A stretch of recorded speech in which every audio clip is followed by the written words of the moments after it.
Absolutely. I think it really is a mentality that we see on college campuses throughout this country. I mean, you said it best. I mean, it's the victimhood ideology. I mean, this is how people get attention. This is how people make a name for themselves, especially people who may have some psychological problems. This is how they get attention on their campus. I think it says something about our culture that we want stories like this. If oppression doesn't exist, it almost has to be invented so that we can use a political statement. Of course, authorities on college campuses want to promote these kinds of stories that show that America is really just this awful, racist, homophobic country. And I think this really infects people's mindsets. So why we've seen really a string of these cases in the last few years, a huge uptick, and it really is a disturbing thing. Imagine planting some kind of evidence of a hate crime and really terrible things on other people just for attention. These are actually serious crimes. Yeah, it's awful because the thing is, there are hate crimes committed against LGBTQ people in our country, and it's unacceptable, it's immoral, and it's gross. It's also a crime to commit a hate crime against somebody, but by faking that hate crime, by planting evidence against yourself in order to get attention and to be thought of as a victim, when a real crime occurs, people aren't going to pay as much of attention, or they're going to doubt. They're going to say, well, is that real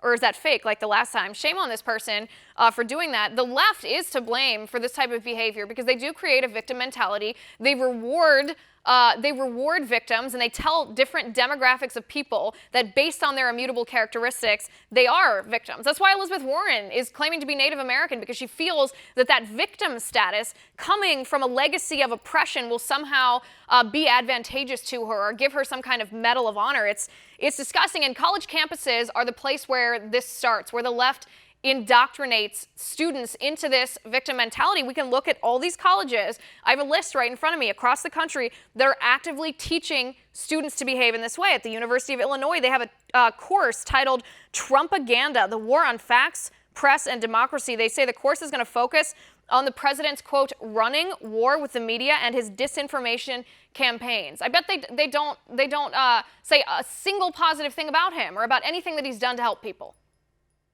Yeah, absolutely. And I think you put this on the other hand, you see this, attack on statues and people in history and people who have accomplished many great things.